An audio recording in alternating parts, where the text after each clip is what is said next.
What's up, guys? Mr. Lee Redmond here with the introduction to my second series. This is the career mode, where I will just basically be going on and on and on, seeing how well I can do over a certain length of time, or when I just get bored of it, really.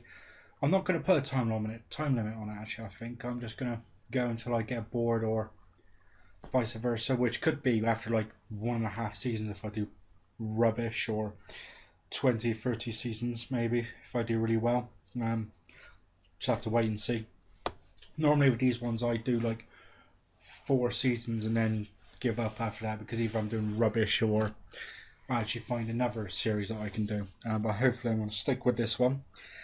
I've loaded up again. I've loaded up the 9 nations I had for the Bristol City one. Got England, France, Germany, Italy and Spain as I normally do. But I've also got Ireland, Northern Ireland, Scotland and Wales. My aim really is to actually, I would like to manage in every single nation. But that could be interesting, considering if I do really well with Foggia, then I could be like, well, just over the top for like Wales or something like that. But we'll just have to wait and see. So as you can see enough, as I've just said, I've decided to start off as Italian Serie C2 team, Foggia. As you can see there, they actually did once play in Serie A almost 20 years ago now. Unfortunately, they were relegated in 94-95. They then get relegated down to Serie C, and they're now back in Serie C2. So obviously my aim is to try and get them back into Serie C1, and I'm going to try and get them as far as I can. With regards to how long I stay at a team, get a sack, I'll get the sack. It could be after 6 months with a team, could be longer. If I don't get the sack, I will leave myself, I will resign. What I might do, to be fair, is actually just not bother signing a new contract. I might just walk away. But to do that, I'll probably have to win every single trophy I can with that team. If I get offered a job, I will not necessarily take it. I'm not really trying to get into the top levels as quickly as possible, whereas if I did that, then I would obviously try and do it. But if I'm doing really well with the team, then I may turn down jobs or stuff like that. We'll have to see how that goes. But that's basically how I'm going to work out this series. So we'll get straight into the details for Foggia, or Foggia, or however you say it. I've actually got quite a decent side-ish. So you look at like the goalkeeper and all that there. They're my current best goalkeepers actually injured in a moment. And I've got 2 attacking players. Actually, that probably isn't a bad team, to be fair. So the squad isn't that bad. Again, tactics, I'm using the old trusted 4-2-3-1, which probably won't work for every nation, or every club, sorry, but to hell with it, I'm not too fast. That's a formation I've recently come across, which seems to work, so we'll have to wait and see how it goes. Transfer wise, I've brought in 1 player. Is it 1 player? Oh no, I've brought in that many players. 7. The one place after changing the formation to the 4-2-3-1, the one place I really needed to have someone for first team was attacking midfielders, and I got this guy Marco Fiore on loan from Catania. He's 4-star attacking midfielder, so it's quite decent acquisition there, I would say. That was really that was the only signing I made for the first team. I did bring in Luigi Amabil, I think is how I say it, a backup goalkeeper who is 2.5 stars. My main keeper's got 4, but there's not much else for after that. I think the next keeper actually after that doesn't even get a rating, to be fair. That's a loan deal as well to the end of the season. And then I brought in these guys, 5 youngsters. They're all supposed to be quite good. He's 4.5 stars, Manuel Girolami. And then I had Umberto Brindarola or something like that. He's 4 stars. I only bring in players that are 3.5 or higher potential rating. And then we've got Marco Pacini, who's 4.5. Already not a bad player. David Grotto, who is rated at 4 stars. And then Renzo Tricolo, who's 4 stars, and has got a bravery of 19, which is interesting. But yeah, that's the only players I brought in. Finance-wise, it isn't too great. I've got a transfer budget of 10k. Quite a few sponsors. Luckily, I've got no loans. But I've got $500,000 in the bank in the moment, and I'll end up losing 2 million by the end of the season, and we'll be 1.5 million debt. Salary wise, I'm actually over the budget already. Was not aware of that, to be fair, but I'm over the wage bill at the moment. TV revenue, we're going to get bugger all in the bottom division. Projection, loss of 2.2 mil.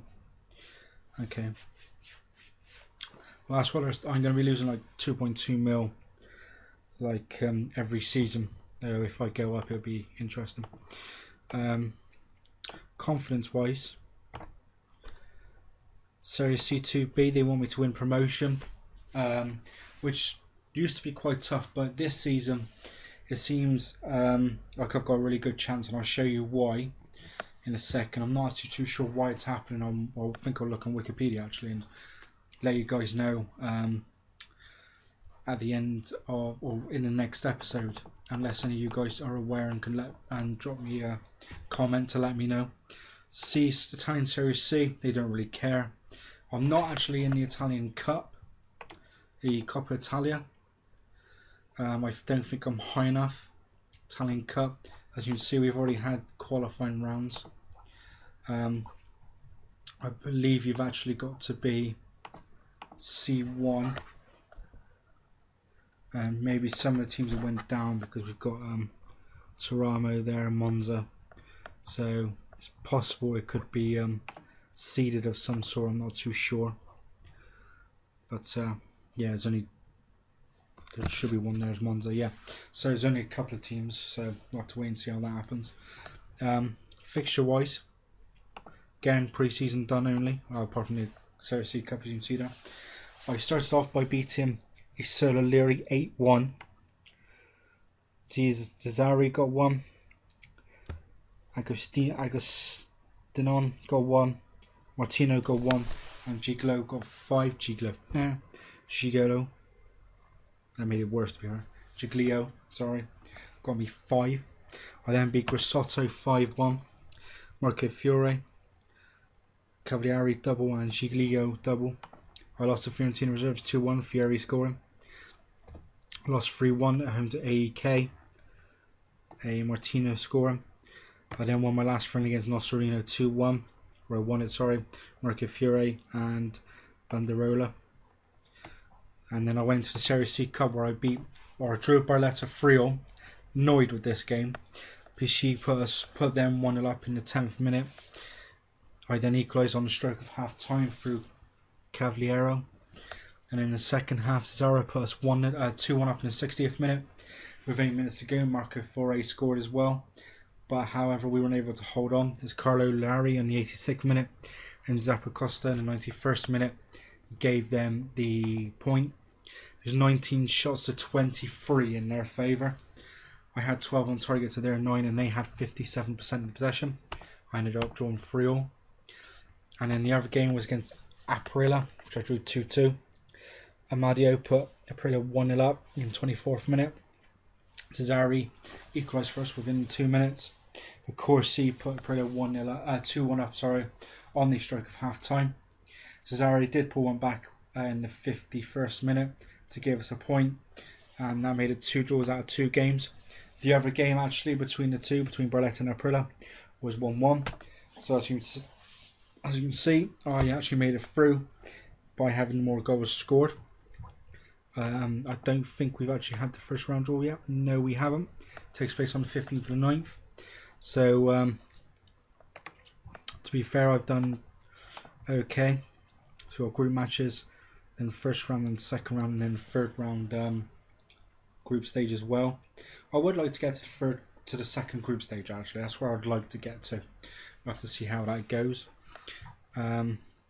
But let's have a look at the division actually, and I'll show you what I mean by promotion. As you can see, the top 8 in the division get promoted. Now, I'm not too sure why that is, because it used to be, I think it was top 2, and then I think 4 teams went into playoffs, or it might be the winner and then 4 teams into playoffs. So you can see there, we've got the top 8 to get promoted to Serie C1. Teams placed 9th to 12th go for a playout, and then the bottom 6 teams are relegated. I don't get that. C2A is exactly the same. C1, top team goes up, 6th to 9th goes to playoffs. No one actually gets relegated, so they must be revamping the structure. So if anyone knows, leave a comment to say how it's doing. I'll have a look at the Wikipedia and see if that is the case, and then I'll make a comment in the next episode to confirm that. But that's what it looks like is happening. They are doing some sort of revamp of the lower divisions. So yeah, it's a bit weird, because they also used to have Series C2C as well. So I'm not quite sure what's happened there. But considering I'm supposed to get promotion and 8 teams go up, I really should do it. Knowing my luck, I'll probably finish like 9th to 12th or something like that after this. I make myself look really stupid, but there you go. So for the next episode, I will play 5, 6, 7, 8, 9 Soretto. So it will be 9 games in 8 and 9 in 8. And so that's it for this episode, guys. Leave some likes, leave some comments, subscribe, and until tune in next time for the first quarter of the season. Until then, guys, take it steady.